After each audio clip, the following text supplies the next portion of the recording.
Happy to see you.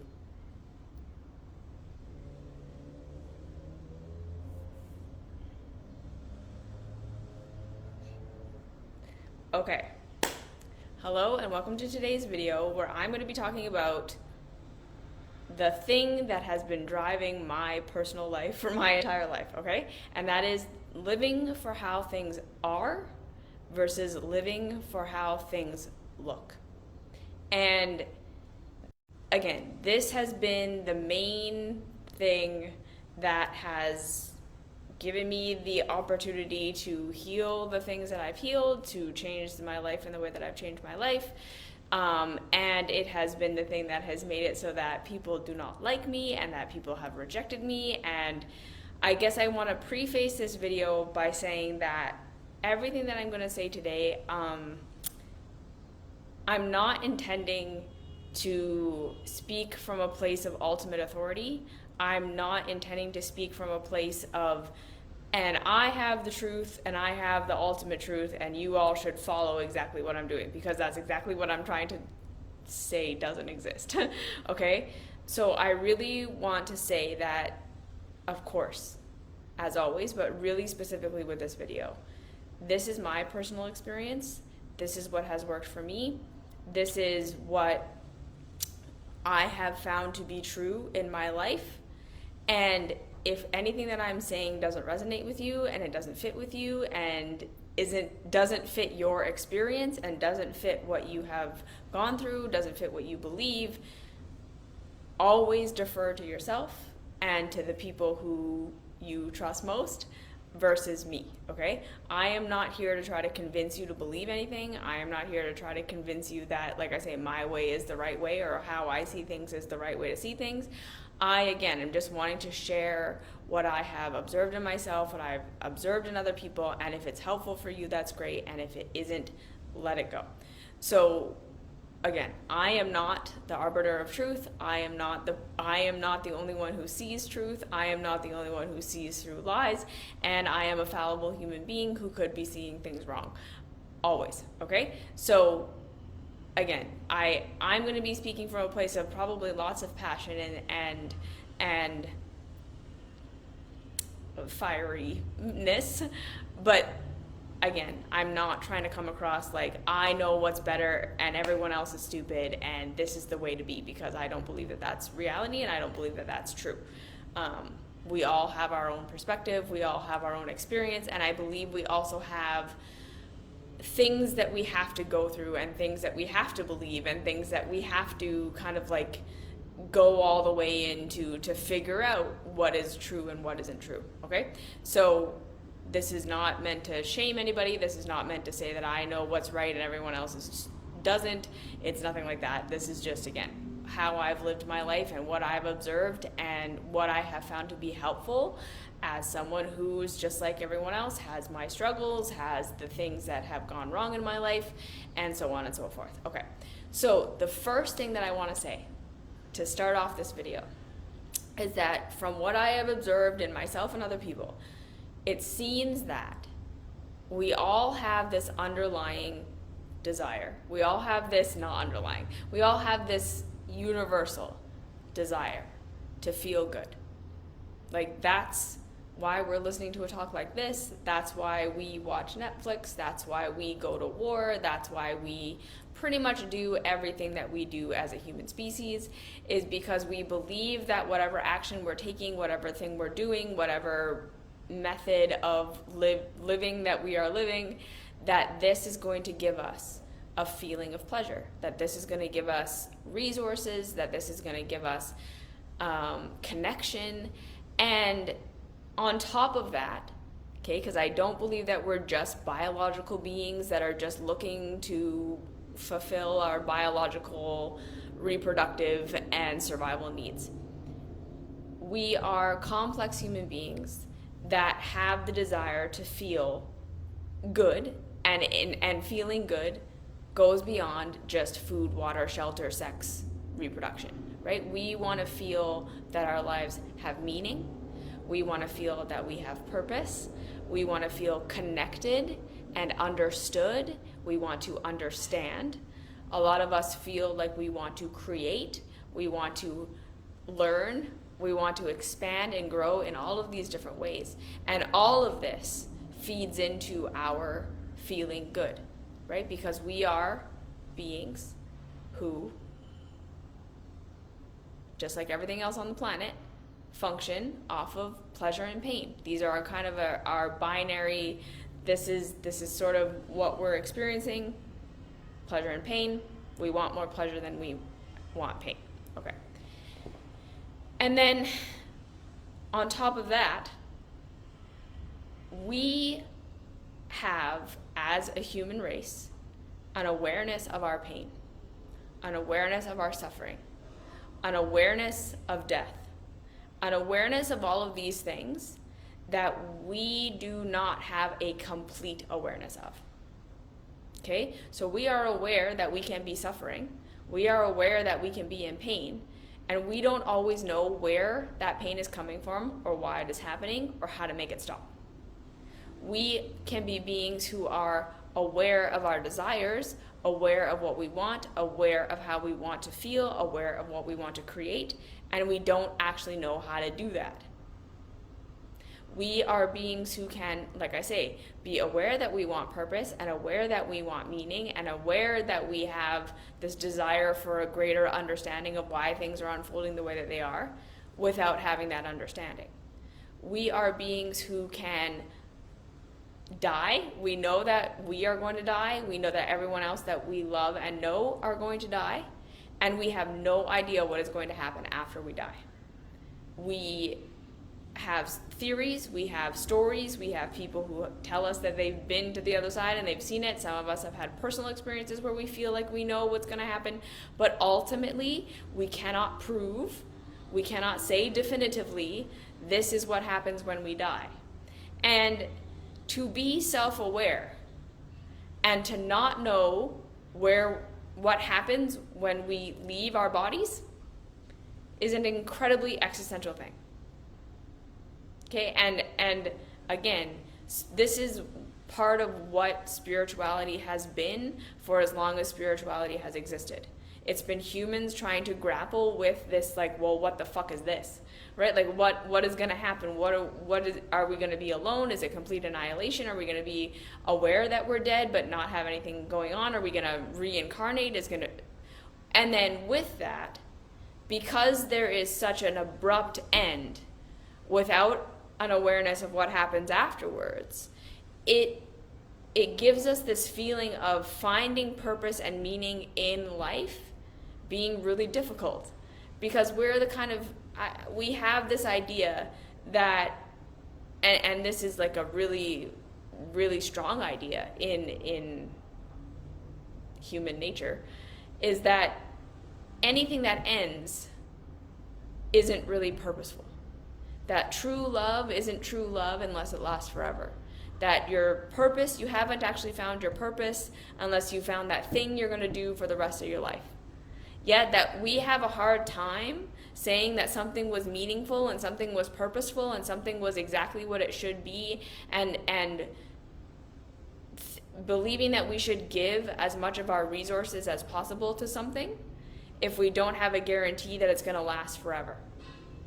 Right? Because again, that would make sense evolutionarily. That would make sense for survival, that if something was going to be temporary and it was just going to go away, it wouldn't have been worth our effort and time for periods of time, right? When we didn't have lots of resources and time and energy. So we have this self-awareness that we're going to die. We have this self-awareness that this life in this form is going to end in some way. And we don't know why, and we don't know what's going to happen afterwards. And like I say, our desire for meaning and our desire for purpose is constantly being conflicted with this awareness that our lives are finite and they're going to end. And then at the same time, so that's an existential crisis that spirituality has always been trying to fill, right? Spirituality has been coming in and saying, like, no, it's meaningful because this is what's going to happen after death. You're going to reincarnate. You're going to go to a good place. You're going to go to a bad place. Someone is going to accept you. You're going to be whatever's going to happen, right? But we have all of these spiritual books and teachings and teachers and philosophies that are trying to fill in that gap of both easing the existential reality of not knowing what happens after we die by giving us an answer, and then helping us find purpose and meaning and structure to our lives via this theory of what's going to happen afterwards. Yes? So how do we determine if we're living a good life? How do we determine if we're living a purposeful life? How do we determine if we're living a meaningful life? It oftentimes depends quite a bit on what we believe is going to happen in the afterlife. Yes?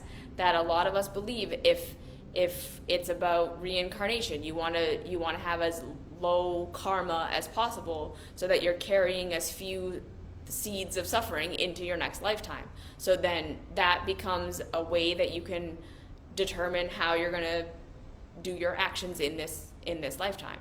If you believe that you're going to go to heaven in the Christian sense, again, there's you got to accept Jesus into your heart, and then you got to live like Jesus so that you can have this kind of reward in the afterlife. If you believe in Buddhism and in complete annihilation, if you believe in kind of nothingness, that again is going to determine what you perceive to be of benefit and what you do not perceive to be of benefit in this lifetime. And so religion and these spiritual philosophies are kind of this double whammy of answers that we all look to, because, like I say, they help us explain what's going to happen after death, and they help us explain how to have a meaningful life while we're alive, because it gives us a sense of permanence. It gives us a sense of taking this lifetime and making it bigger and making it longer and giving us there's a purpose to this and a meaning to this that's beyond just this, okay? And then even within that, we have kind of subsects of the kind of hero's journey. The whole point of being alive is to create yourself and to become this great thing and to reach your potential and to become your higher self. Like, even if you're not thinking afterlife so much, a lot of us are thinking, how do I reach my highest potential? How do I go on my most complete hero's journey here in this lifetime so that I can feel like I lived my most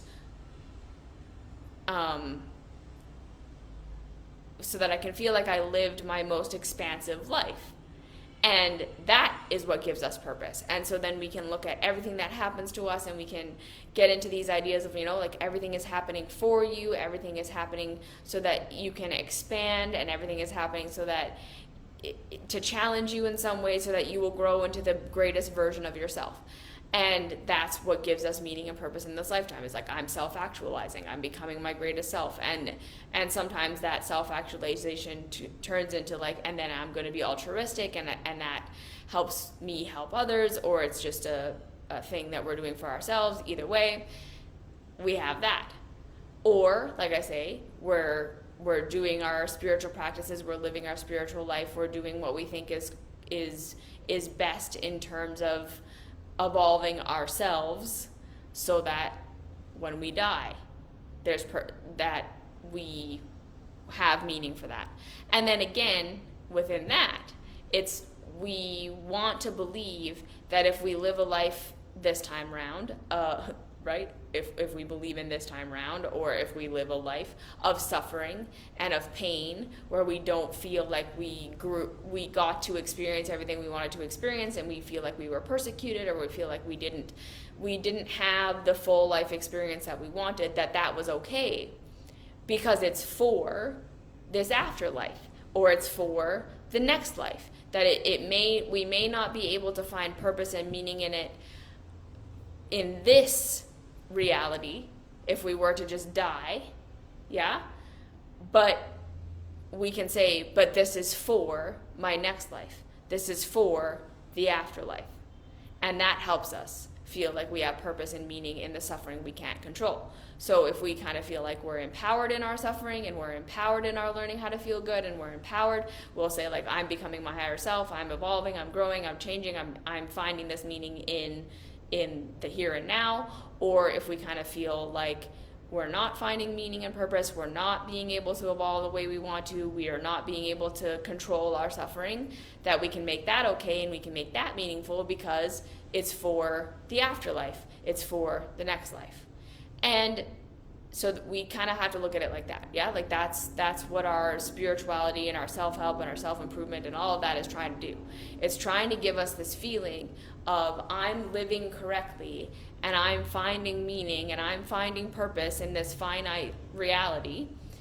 And then the next thing that spirituality, self-help, self-improvement, religion is trying to do is give us parameters and guidelines and rules to follow so that we can do the right thing and hopefully, like I say, get these good results.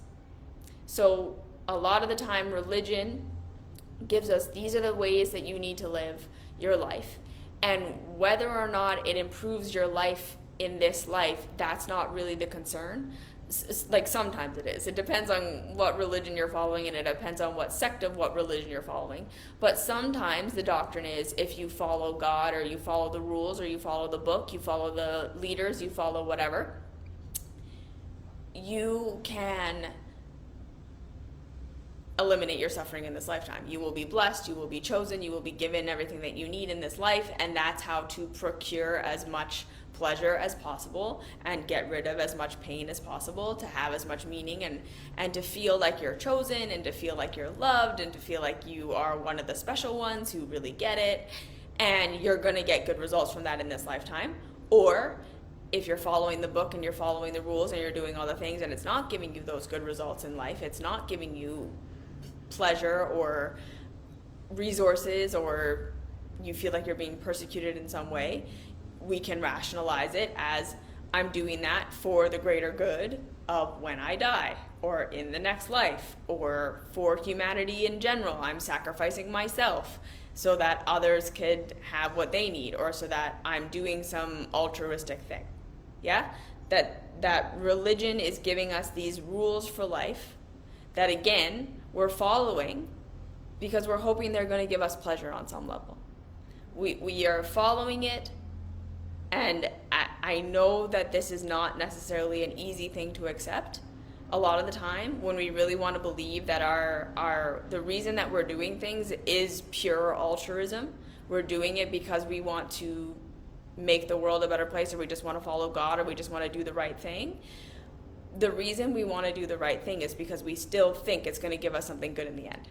None of us are doing what we're doing, especially if it's painful, especially if it means that we're sacrificing pleasure in this lifetime. We're like, especially in religion, like a lot of religion, not all of it, but a lot of the rules in religion center around denying yourself pleasure, denying yourself your physical pleasure, denying yourself the physical things that make us feel good.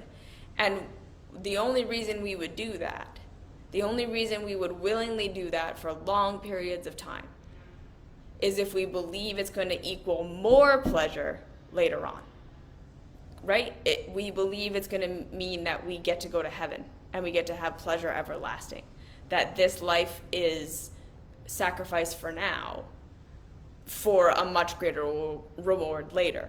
And any other spiritual technique, any other self-improvement, any other thing that we're doing it because we think it's going to give us pleasure on some level. We think it's going to give us this feeling of, like I say, having done the right thing. It's going to give us meaning, it's going to give us purpose, and from the most base to the most high level of the pyramid, we either believe it's going to give us resources, it's going to give us what we need in this life, it's going to give us money, it's going to give us food, it's going to give us acceptance and love, and it's going to give us community, or it's going to give us, we did the right thing, we found the right answer, we self-actualized, we did what we were supposed to do, we followed the right God, we followed the right book, and then in the afterlife or in the next life we get eternal pleasure. Yeah? And I know that there are some religions that don't fit necessarily neatly into that category. Like there's some religions that don't necessarily believe in an afterlife, or they believe that there's like a kind of an end date, and then they base the how to live your right life, how to do the right thing on not attaching yourself to external pleasures. Okay, so there can be the dissociate or disconnect from the desire, the pleasure, the animalistic body, either because it's evil and wrong and bad and it's taking you off your path of God, and you detach from these things so that you will be given those pleasures later forever and ever and ever in a way that doesn't hurt you, okay?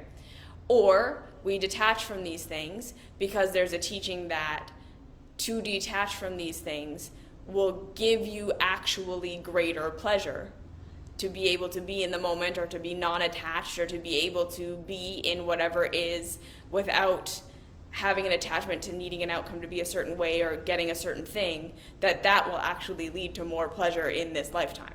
That we're not denying our needs so that we will get a reward later, we're denying our physical pleasures and our physical senses now in order that we can kind of like game the system and get more pleasure in the body, in this experience, via transcending this constant wheel of seeking stimulation, okay? And like I say, and all of that gives us a framework for how to make our life choices, for how to decide what to do in our reality, which, if we're honest with ourselves, is really important to us. Because again, as beings who are in these animal bodies that have constant awareness of pain and pleasure, constant awareness of our vulnerability to so many things, to the physical, to the mental, to the emotional, we have so many ways in which we can suffer. We have so many ways in which we can not have our needs met. We have so many ways in which we can not have our wants met. We have so many ways in which we can experience pleasure that leads to pain. There are so many ways in which we can have security and we can have abundance and we can have all this stuff, and it can be taken away in an instant. That trying to figure out what the best way to live is so that we can procure the most amount of pleasure and the least amount of pain possible is essentially an impossible task.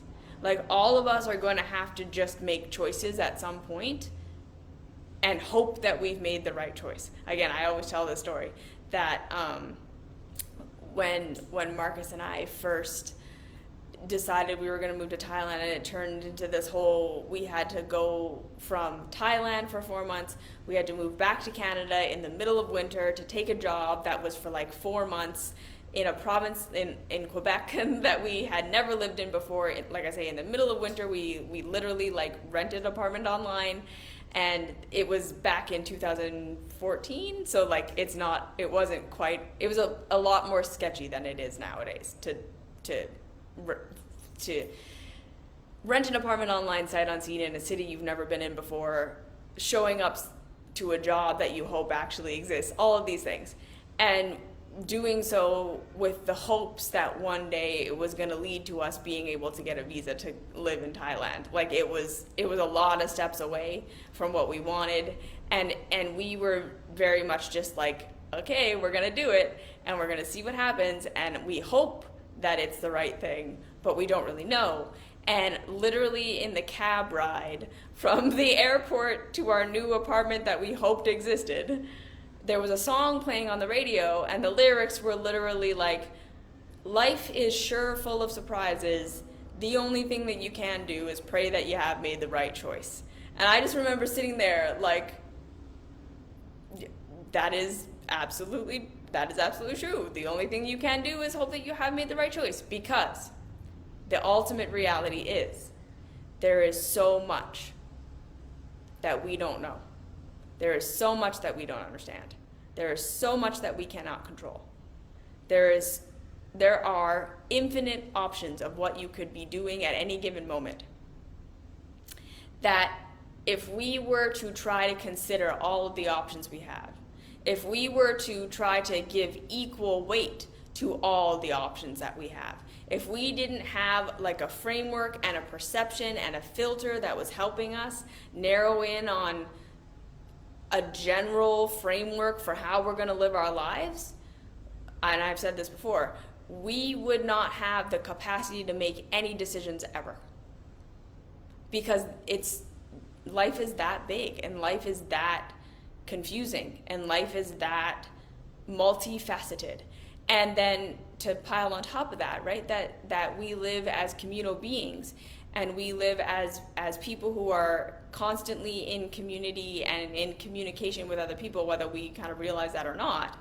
We are living within a system that we didn't create. We're working with technologies that we didn't create. We are dependent upon food systems and monetary systems and government systems to work that we have no control over, that we had no say in, that are happening all without our input for the most part. And everyone has such a different perspective on what the right thing is. And everyone has such a different perspective on what goodness is, and on what is altruistic, and on what truth is, that, again, we have so much insecurity and so much vulnerability and so much unknown constantly being thrown at us, that, again, right, the fact that we have such high levels of anxiety and depression, I don't know that should be surprising. Even though I do believe that we should always be working towards making things better. And again, this is not to say that there aren't cases of people who are anxious and depressed because they have trauma, or because they have neurological, like, there's just an imbalance in their body chemistry, and it has nothing to do with them, and it has nothing to do with the choices that they're making and all that stuff. I believe all of these things exist. I believe that depression can exist on a spectrum. It can exist because you have nutritional deficiencies. It can exist because you have chemical imbalance. It can exist because you have deep trauma. It can exist because the life you're living hurts all the time. It can exist for a multitude of reasons. But to say that it's confusing that we have that, to say that it's confusing that we have people who overthink and who overanalyze and who are very neurotic in their trying to control their reality. I'm putting my hand up as someone who's like that. I think that just comes the higher your level of awareness of just how out of control life is, the more you're going to have these tendencies towards wanting to control things and wanting to find the answers, okay? And then I believe that this is very much where religion and gurus and cults and culture and all of our institutions come into play. Because again, so much of the time we sit here and we say, like, we don't like our government. We don't like how the institutions are going. We don't like the education institutions. We don't like our governmental institutions. We don't like our religious institutions. But then we don't really know what to do to change it. We don't really know what to do to make it different. And we're not sure how to rebel from it. And everyone has their own version of why it's bad and what's bad about it and what they should be doing instead to make it better, and what would be the method in order to make it better. That we see change happen very, very slowly, because change requires, like, big systemic change requires the community to come together and kind of agree on a trajectory. And we have a really hard time getting to that place because, again, reality is so complex, and because we are all seeing such different versions of it, and because we are all programmed in such different ways to value certain things and to not value other things, and all of this. We're all looking for that pleasure. We're all looking for that what's going to feel good. And we all have such different ideas on where that pleasure is going to come from and how we're going to get it and what is actually important and what isn't and what is valuable and what isn't and all of these things. You see what I'm saying here? It's no wonder that we're all just looking for someone to tell us the answer. It's no wonder that we're all just looking for a rule book, and we're all just looking for an always and never, and we're all just looking for the answer that's going to make it so that we're right and we're doing the right thing so that we can escape pain, have as much pleasure as possible while having meaning and purpose. That's what we're all essentially doing. We're all looking for the rule book so that we can have as much pleasure, either in this lifetime or in the next lifetime, the most minimal amount of pain, and then we can have the most purpose and meaning. So again, purpose and meaning in the struggling we can't make go away, purpose and meaning in the things that we're doing that are hard, purpose and meaning in the things that we're doing that are good, making it feel like our lives mean something and our lives matter, even though we have an idea that it's going to end and it's all very temporary and we're mostly going to be forgotten, right? Like, even I talk a lot about how capitalism drives us to try to become something great that other people see as great, so that we can kind of immortalize ourselves, or so that we can, like I say, give ourselves this feeling that our finite life mattered, that we did something of purpose and we did something of meaning and that it was all worth it. And capitalism does that for sure, but I think more than that, capitalism is more just capitalizing on our fundamental, all of us have this desire within ourselves anyways. Because again, how do we justify a life where we suffer? How do we justify a life where it is hard and we have to live out these 60, 70, 80, 90 years for something more than just food, sex, shelter, and water? Because all of us have an awareness that there's more than just that. But what is more? What is this more? What makes it so that a life is worth living? What makes it so that life is valuable? What makes it so that the suffering is justified on some level? And either the suffering we're seeing in ourselves or the suffering we're seeing in others. You see? It's incredibly difficult to be an existential creature, which is what we all are.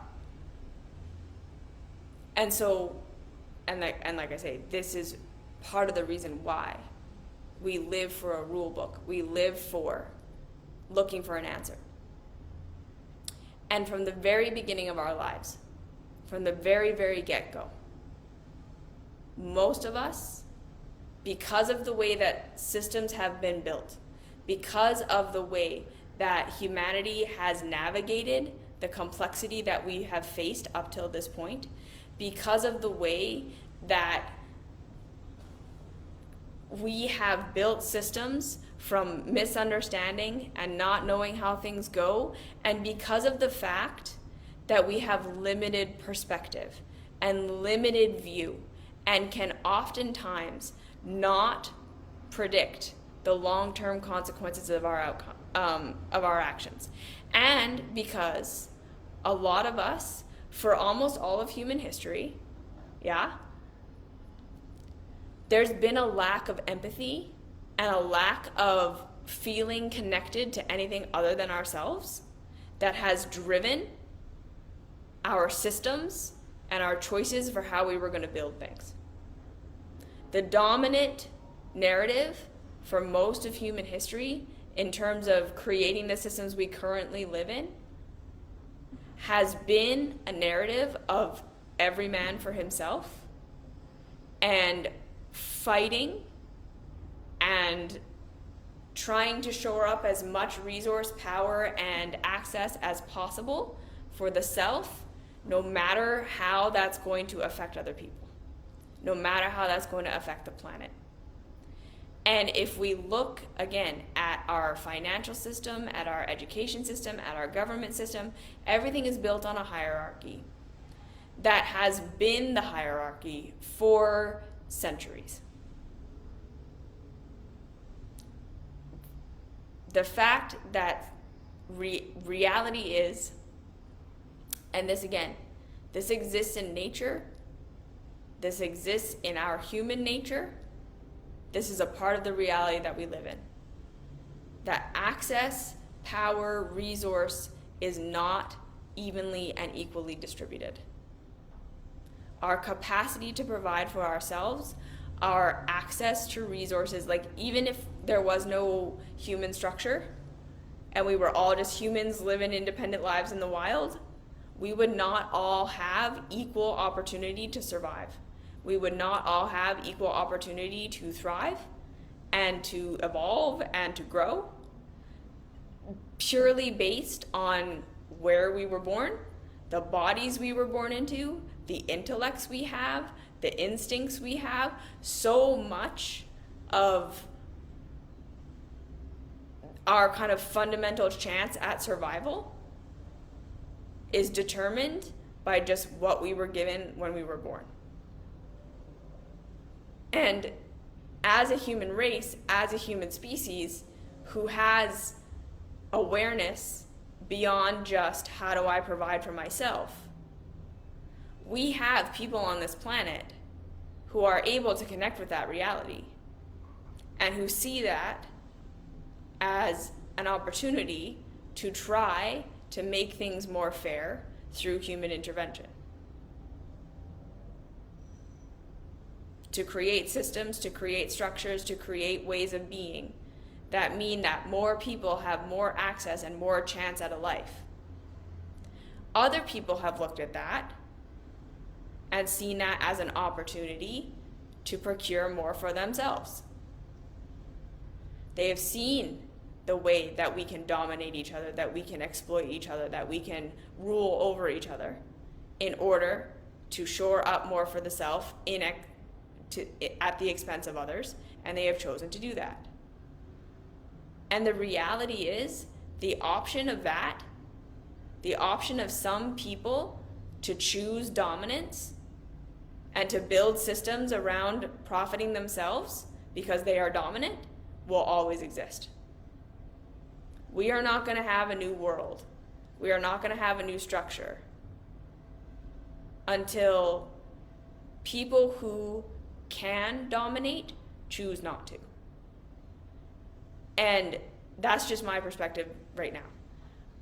I think that, again, that doesn't necessarily mean that everyone has to come to some sort of like altruistic understanding. Like it really could be that like the people rise up and just make it so unbearable to be someone who does that people don't do that anymore, if you get what I'm trying to say. That we would make it so unbearable to be the kind of person who dominates that people who could dominate just choose not to do that anymore because the consequences are so bad. That could be part of how we do that.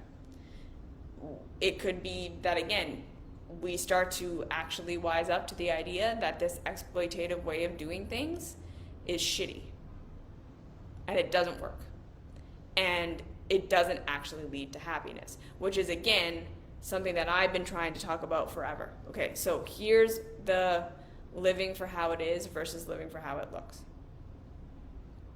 For my entire life, I've been the kind of person who has not been able to take what someone says, or to take what the Bible says, or to take what an authority figure says, and to just blindly follow it. Not because I consider myself a great thinker or a great questioner or some rebellious soul or blah, blah, blah.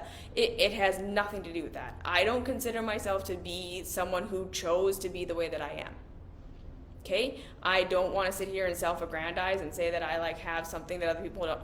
I literally am just not good at feeling pain and pretending that I don't feel pain. That is pretty much the main reason I am the way that I am, is that I can't pretend that something that feels shitty feels good. I can't pretend that something that feels shitty is going to give me good results when it is obvious obvious to me anyways, that is not going to happen. This is the reason I don't buy into any religion. I don't buy into any kind of new age philosophy. You've probably never been able to say she's like this and she fits into that box, like she's a fruitarian or she's a whatever, but because I don't fit anywhere, because I don't believe there is a doctrine. I have not experienced that there is a doctrine or a teacher or a teaching or a institution or anything that has all the answers for how to make life good, and if you just follow the rules, everything will be fine. Okay? I've not been able to buy into, for instance, the abundance is spiritual thing. Even though I was raised in the Christian church, in a arm of the Christian church, that was very much abundance gospel. That if you're doing the right thing and if you're you're living the right life, you deserve riches, and you should be being rewarded. I could not buy into that. And then getting into the new age and all that stuff and watching all these boss babes and all this abundance is spiritual and abundance means that you're living your right life and you should be attracting all these things and charging what you're worth and blah, blah, blah, blah, blah. I've just never been able to look at that and be like, okay, but I don't care what you believe about money and money is energy or whatever. Look at the systems we live in. Look at the systems of abundance and wealth that we work within. They are built on exploitation. They are built on a foundation of people who do not control the means of production being exploited so that those who control the means of production or who own the stocks can have far more falsely generated profit than those who are the workers. I don't care what you believe spiritually. We all still have to live within that system. So if you are attaining more wealth than you actually need, you are having to participate in that system on some level. There's no other way around it. So this is why I'm saying, I have been someone who said, I want to live for how it is, not how it looks. So again, how it can look is, look, I'm doing this totally altruistic thing. I'm helping people discover their purpose and I'm charging hundreds of thousands of dollars to do it. And people are getting good results. And look, they're having lots of fun and everyone is living in these luxury lives now. That's how it looks, but that's not how it is. Because if you peek behind the curtain, it's where did that money come from? Where did those thousands of dollars that those people got come from to give to you? And so you're giving all this money away to charity. Okay, so we're relying on you to be altruistic to give money to people who have less, instead of just saying, no, the system is fucked up, and if we redistributed, we wouldn't need to rely on rich people to be altruistic to give people resources that they essentially took for them in order to give back to them later. You see what I'm saying? I don't care how it looks. I care how it is. And it was the same thing in my version of Christianity. It got to the point where it was like, this suffering means something. You are doing this and it means something and it is good because the Bible says that it is.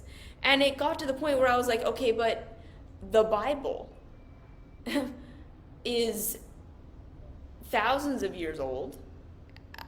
I just got to a point where I was like, okay, I've played telephone before.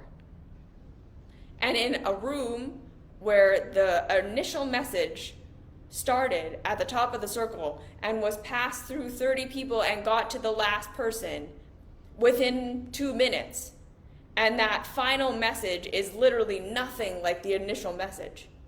What makes me believe that a book that has been interpreted and changed languages and taken out of context of time and taken out of context of belief system, that has been edited and edited and edited by entities that had absolute motive for what they were editing in and what they were editing out, what makes me believe that this completely edited, passed down for thousands of years, changed hands, changed languages book has the answers for what I need to be doing now in the context of time that is totally different than the time that this was even written?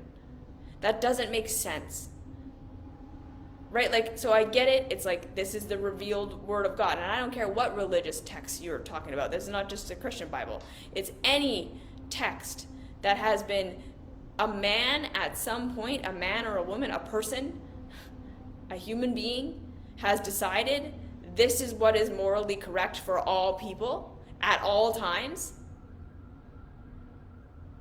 When we know that inherently humans are selfish. And I don't mean that in a bad way. I mean that in an evolutionarily biological way. We want to survive and we want to pass on our genes. We want to have pleasure and we want to not have pain. That is where everyone is coming from, including myself.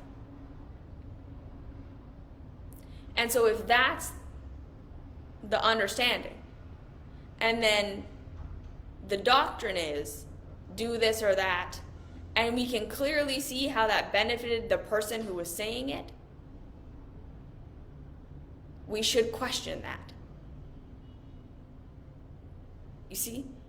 We need to think about how it is, not how it looks. So, like for me personally,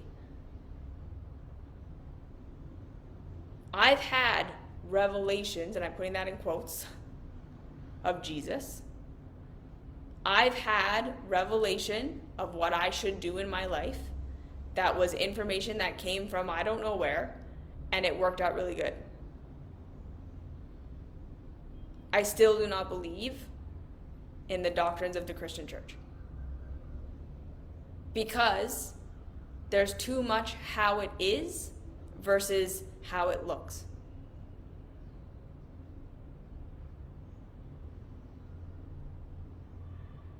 And I do not believe that it is wise to go for what is said and just ignore what's actually happening, as that's fallible man, but the words are true. The words were written by humans. God did not come down from the sky and write these words. A human interpreted what they believed to be true and right, and then said, this is what we should all do. And so, again, from my vantage point, I don't believe that any religion or spirituality or way of being has all the answers, and I don't believe that any of them are completely false. Because if it was completely false, if there was nothing of value in any of these spiritual techniques, if there was no truth, because this is my definition of truth, and it may not be your definition of truth, but this is my definition of truth. To me, truth is my idea of how things should go and how things should be matches reality. When I do this thing and I expect this outcome and I get that outcome, that is truth. When there's an understanding of how life is unfolding, that is truth. And so now we can understand that we are always going to have a limited perspective on what truth is. We're not always going to be able to tell the long-term consequences of our choices. We're not always going to be able to tell what the absolute best thing to do in a situation would be. We're not always going to have access to what the best thing in any circumstance would be. And part of what I think is missing in most spiritual traditions is the acceptance of our fallibility. Like even in the self-love path, when we're trying to make ourselves safe and we're trying to come into our adult perspective and we're trying to love ourselves enough so that we can feel like we can figure life out and problem solve and all that stuff, a lot of us are still doing that to try to become our own God. We're doing that because we think at some point it's going to lead me to a point where I know everything and I always feel safe and I always have the answer. We're trying to develop our intuition so that we can eventually at one point know what's going to happen at all times and never feel vulnerable to reality. We're going after religion. We're going after, especially after something as horrible as what just happened to the globe in the last couple of years. There's going to be a huge swing of people going towards fundamental religion and away from these more kind of touchy-feely, new agey religion, purely because new age religion fundamental religion gives us practical, concrete, this is the answer, this is why this is happening, and this is what to do about it. It takes away so much cognitive dissonance. It takes away our existential dread on so many levels. It soothes so many of the things that would have been brought way to the forefront that are not soothed by these more ethereal ways of looking at the world. And I'm saying, I think what our spirituality is lacking, and then before I get there, this is also what makes us follow diet dogma, what makes us follow spiritual dogma, what gets us riled up into groups at all that have any kind of like extreme beliefs. This is what makes us do things that fundamentally go against what feels good for us, and even what can be seen as like people on the outside can say that is objectively harmful. How did you not know that what you were doing was objectively harmful, was objectively selfish, was objectively not good for anyone but yourself, or even not good for yourself? And we can say, I have no idea. I don't know why I didn't see it. Because, number one, from the very beginning of our lives, we're all programmed to abandon our feelings, to abandon how things feel, to run away from anything that we don't understand, to never admit that we're wrong or that we don't know, to never allow ourselves to exist in the question. We are trained from day one that this is how you get pleasure, this is the right way, this is what you do, and if it doesn't feel good to you, if it doesn't make sense to you, if the answer doesn't actually give you the results that you're wanting, here's some reason why that is okay. Here's some reason why that is good. Here's some reason why that makes sense. We're given that over and over and over and over and over again. So by the time we get to our adulthoods, we do not tune into how it is. We're not looking for how it is. We're looking for how it looks because we've been trained to look for how it looks. We've been trained to believe what people say and to ignore what they do. We've been trained to doubt our own experience of what is actually happening when we try something over what someone has said it should be. I get questions all the time of people saying, I cannot make myself do this thing, but should I make myself do this thing? You literally just told me you can't make yourself do this thing. So in what reality is me saying, no, yes, you should make yourself do that, gonna make it so that you can do that? It's not. But we believe so much in authority that someone can say to us, this is what the rules are. This is the diet that's going to heal you. And we do it, and we don't feel better. We don't get results. And who do we blame? Ourselves. We figure out some way of how we did it wrong, or we weren't doing it the right way, or we fucked it up somehow. We didn't believe it enough. And I've had conversations with people where they're constantly trying to get me to admit that their version of reality, like they're doing a thing over and over and over again that is not working for them. They're doing a diet plan. They believe this is the reason why they're suffering and this is the thing they have to do to fix it. And they're doing it over and over and over and over and over again. And I'm saying, okay, if we look at reality, is it working? Is it giving you those results? Are we sure that this is the cause of your pain? Are we sure that this is the right way to be? And they're trying to convince me over and over and over again that they haven't figured out. And then they're frustrated as though my not agreeing is the reason they're not getting the results that they want. That if they could just convince me to believe them that what they're doing is the right thing, that all of a sudden it's going to start working. And I'm like, it's not me who's saying it. And the bottom line is, if what you were doing was working, you wouldn't be trying to convince me of it. You'd just be having your results. Right?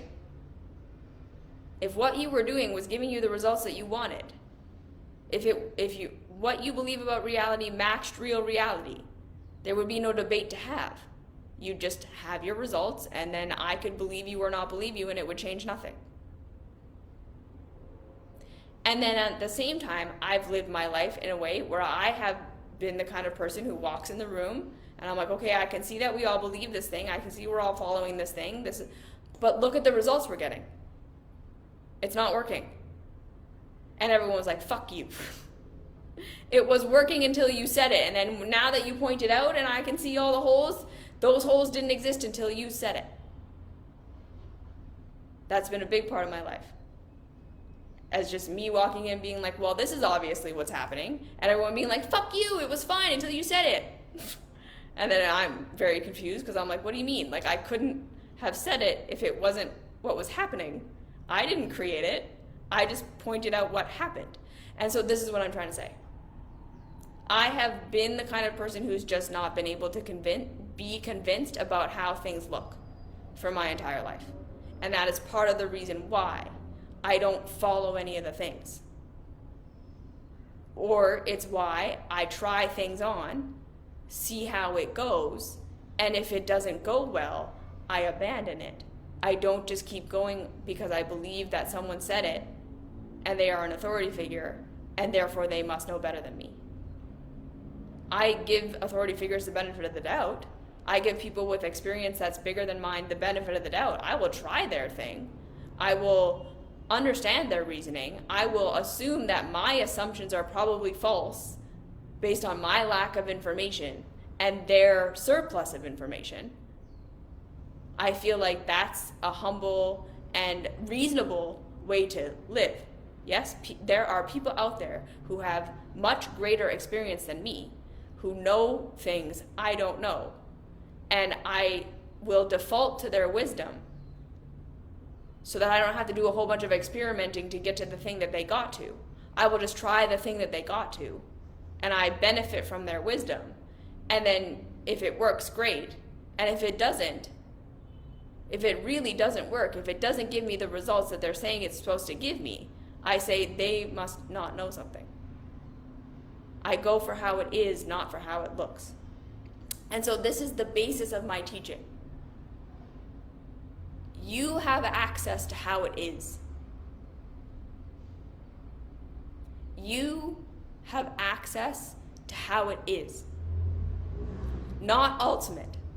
We're not always going to know how it is, ultimately. But here's what I believe, and this is why I'm saying, take this if it fits for you, give it a try, see what happens. And if it doesn't, let it go. Follow the person you want to follow, who has the rule book. I'm not telling you not to do that. I'm simply telling you that this is why I don't do that. I believe we all have access to how it is, and I do believe that we all have access to being able to see the long-term consequences of our actions as we develop our connection to feeling. Because I really, truly have experienced in my life that, again, the intellect can be convinced of anything. But reality does not change based on what we believe about it. And our felt and lived experience of things does not change based on whoever said this is how reality should be.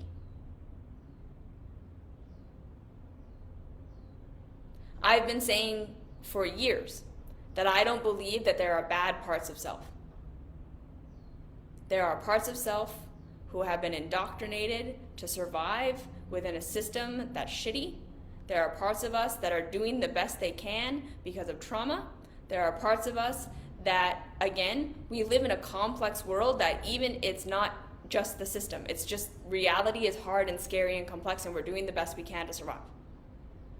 All parts of self are that, including people who are narcissistic or sociopathic or whatever. There was an injury. There is something going on there. They are not inherently evil. There was a trauma, there was a birth defect, there was something is missing in their biochemistry, and I think that we're going to learn more and more as we keep going. We're finding more and more and more that evil does not exist. Trauma exists. Misunderstanding exists. False systems exist. Doing something that seems good in the moment and has bad long-term outcomes exists. Nervous system programs that our minds say something and our bodies do something else exist. Evil does not. The more we start to understand ourselves, the more we're coming into this understanding that everything makes sense based on human beings, like every other form of life, want to live and want to feel good. That is why we do everything we do. We all have different ideas of how that's going to happen based on our experience and based on our trauma and based on the fact that there are things that we cannot control.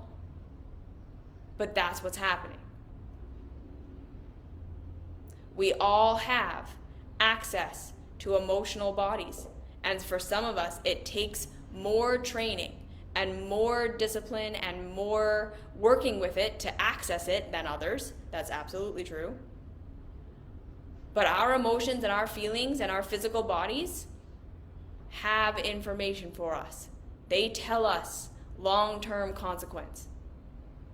When we do something that intellectually makes sense but it feels shitty, we need to pay attention to that feeling. And so much of my life has been lived saying, and again, right? Learning to value how things are more than how they look. And that is hard. Because when we value how things are more than we value how they look, we are going to be rejected. And I don't mean this in the like, and because you're a chosen one and it's making you're a special person, but it's just that our systems are all based on how things look. Like, we still are chasing luxury and fame and religions that are billions of years old that were written by people who just wanted to have like 80,000 wives and make it okay. Because, like, even though we can see, we're still following these things, even though we can see with our eyes over and over and over again, it does not lead to pleasure. It does not lead to satisfaction. It does not lead to fulfillment. It's fucking things up. I don't want a whole bunch of altruistic billionaires. That is not what is making our society good. We can see it over and over and over again. We see the abuses of power in our structures, in our systems, and we ignore it because we want to believe what we're being told and we want to believe what we see. We want to believe it's that simple. We want to believe it's going to work. Even though it's being shown to us over and over and over again, it doesn't work. Because of course, life is complicated. And when we have to question our rule books, and when we have to question what is being presented as the truth to us, so much of the time, what we have left over is, I don't know what the answer is. I don't know what to do. I don't know what the right thing is. I don't have the rule book. And we don't want to live there. We don't want to not know. We don't want to face the existential crisis, which of course we don't. I have complete compassion for that. I also have lived my life continually being confronted with these existential crises and not being able to be soothed the way everyone else can be soothed by religion or money or whatever. Because I'm like, yeah, but how it is. So when I say that we're going to be rejected, I mean we are going to reject culture. We are going to reject what everyone else is doing. We are not going to fit ourselves in. And that is obviously going to make people not like us. Because the reason they are doing what they are doing, right? You not doing what they are doing is going to be a threat to them. Because the reason they're doing what they're doing is because they believe it's reality and they believe that if we all just do this, it'll be the right thing. And we're threatened by people who do things different from us, because then that means that if someone does something different from us and they get better results or different results, that means we're not right. And that's threatening, and we don't want that. So we want people who are not doing what we're doing to fail. We get attacked. We attack others.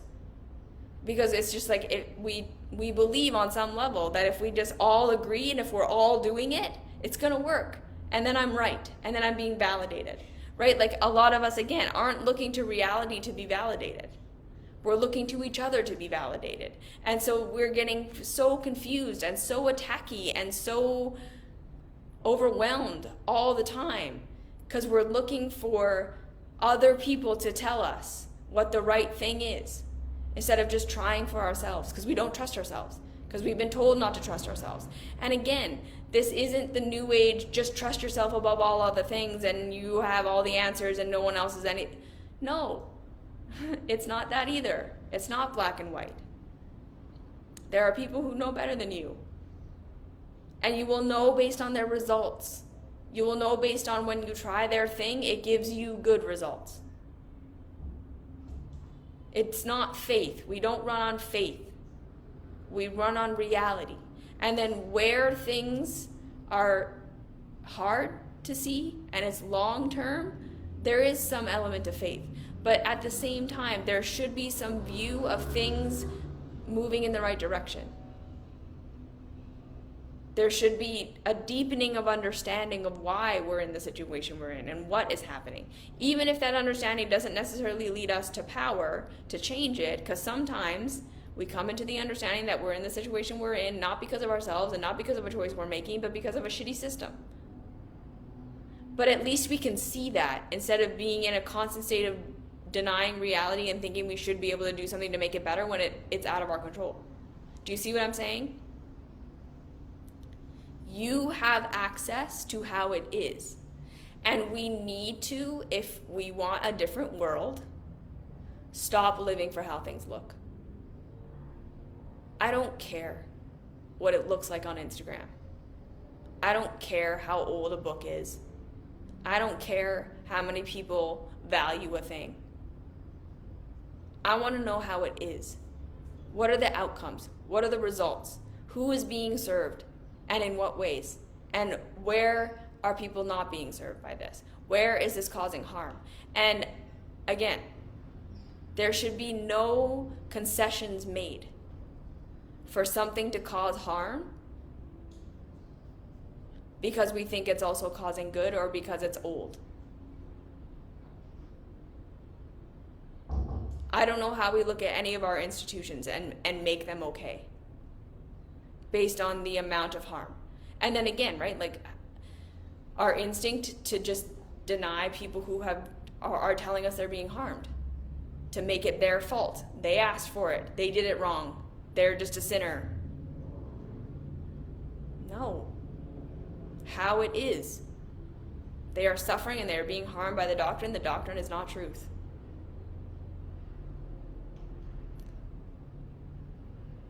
Connecting to our true selves, connecting to reality, does not mean we don't have a connection to God. It doesn't mean we don't have a connection to the rest of people.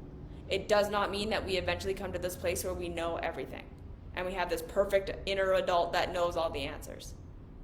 It means connecting with our existential reality.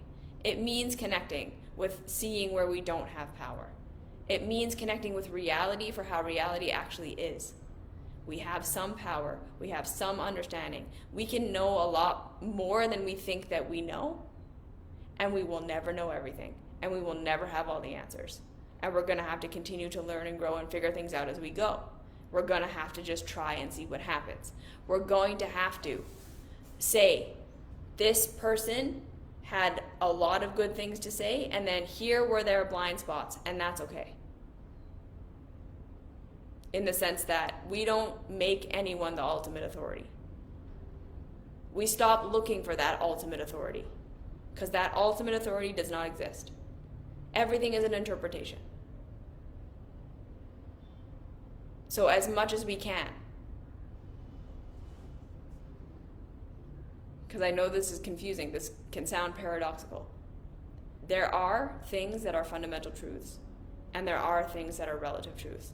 Both of these things exist.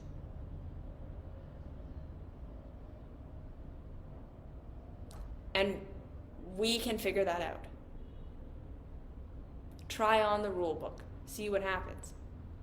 But don't buy into it before you try it. And when things don't work the way that they're supposed to work, don't doubt yourself. Doubt the teaching. You have emotions for a reason. You don't like the way things feel for a reason. The topic today is living for how things are versus how they look. So again, I don't care how shiny and magical and how much logical reason someone has for something. How is it? How many times do we have to have a guru come out and say, I've been promising you that this thing that I was doing was the greatest thing ever, and I was having a great blissed out experience and everything was awesome, and then actually I was suffering for 4 years and it sucked, but now I have the new answer and follow me for this. Before we go, no, I'm going to just stop doing that. I'm going to assume that anyone who's telling me that they're living this life of perfect bliss isn't. I'll try their thing if it calls to me. And to the degree that it doesn't give me the results that they're saying that they're getting, I'm not going to doubt myself. I'm going to say these are the holes in their thing that they're doing. You see what I'm saying? Also understand, probably the more extreme something is, the farther away from truth it is.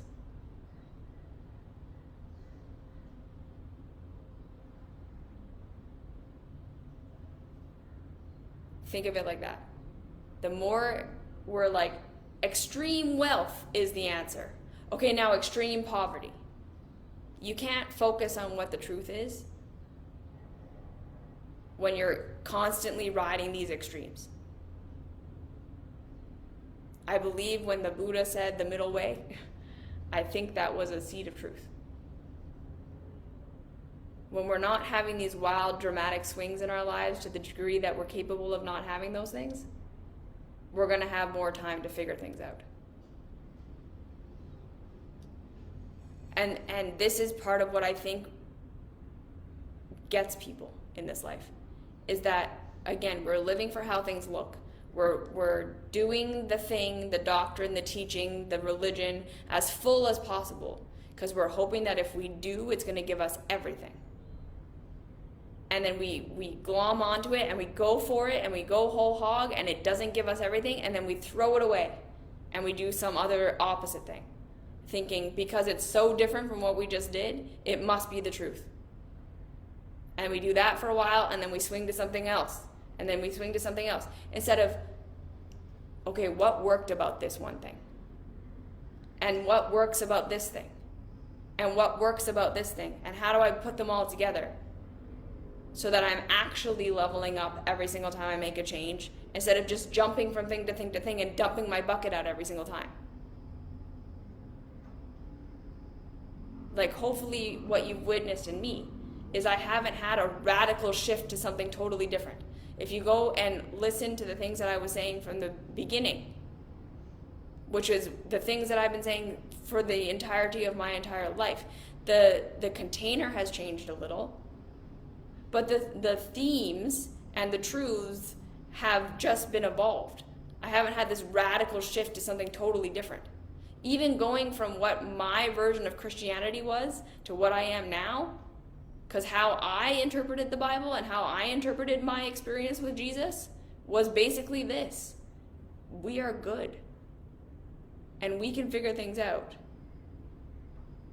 and the answers are here. We just have to look for them. Like, that was my understanding of Jesus from the very beginning. Everything else that the church taught didn't ever make any sense to me, because it didn't work. It was always, this is what you're saying, this is how it looks, but this is how it is, and they're different. So I'm going to go for how it is. And when you, like I say, when you go for how it is, it's going to mean that you can't ever fully believe someone who's told you they have the complete answer. And that's going to suck. But ultimately, it sets you free to start to find the actual answers and the actual steps and the actual things that are going to help you step by step by step by step. And when we let go of looking for perfection, we can actually find joy in progress. Because when we're looking for perfection, everything is going to pale in comparison to that. That perfection does not exist. And therefore we buy into whatever the shit thing we're buying into. Full going for it because we're expecting perfection. And eventually we're going to be completely disappointed, and then we're going to throw it all away, and then we're going to do something else looking for perfection. And therefore we never actually learn and we're constantly disappointed. And progress doesn't mean anything to us because it's not perfect. And when we let go of perfection, we don't actually create a life that's more painful, which is what most of us think we're going to do. We create a life where when we accept that it's just going to be progress and that we're just going to learn and that we're just going to take steps, every step can be a step of bliss because it's better than what it was before, and we can just appreciate that. We're not expecting perfection and being disappointed by reality. Then we can experience reality and it can feel good because progress is all it's ever going to be. When we live for how it is, we accept progress, we accept that there is no perfection, there is no doctrine, there is no thing that has it all. We accept steps, and we accept feeling, and we accept not knowing sometimes, and we accept that we try it and we see what happens. And we embrace what we are in this moment, who we are in this moment, what we know in this moment, and we just go for the next step. When we live for how it looks, we will always be fooled. Because we can make anything look like anything. We can justify anything. Major abuses of power over and over and over again, and yet we all still follow. Because we're living for how it looks and what we're being told instead of for what it is. And like I say, I know we want that. Because it gives security, but it's a false security. I'd rather live in the reality of the insecurity and then finding the security where it exists than holding on to a false security. So that's just my personal opinion. I know I literally spoke out against the church. I know I spoke out against religion. I know I spoke out against all these things. And my point is, I don't think any of these things are all wrong or all bad. It's when it gets into abuses of power and when it gets into lack of understanding, when it gets to people just saying what they wanted and we don't question that, I think that we're doing ourselves a disservice. When we just buy it whole hog because we want to buy it whole hog, I don't think our results are very good, is all I'm saying. And if you do, if you think the results are fine and you think I'm crazy and just heretical, that's fine. Again, I'm not offended. You're allowed to think that. And I'm not asking you to believe me. I'm asking you to believe yourself, to believe your experience, to believe what you're feeling, to believe what you're seeing. Go for how it is and not for how it looks. Okay? Okay. So that's that. That's just my perspective. Take what resonates with you, leave what doesn't. I have blind spots. I am not right about everything. I do not have all the answers. I'm literally saying to you, this is how I navigate my life as someone who does not have all the answers. And who just does not believe that anyone has all the answers or anything has all the answers. But if you do, if you believe that they do, go for it. That's fine. I'm saying from my perspective, it doesn't appear that way. And I know that we're all humans and we're all shitty and we can say that a book is great, but even that, I don't know how to separate the two because the book was made by a person. Always. So I just think there's always room for fallibility. So how is it? How is it actually? What is really happening? And can we make room for that? All right. So that's my spiel today. Thank you for listening. Thank you for being here. And I will see you next week.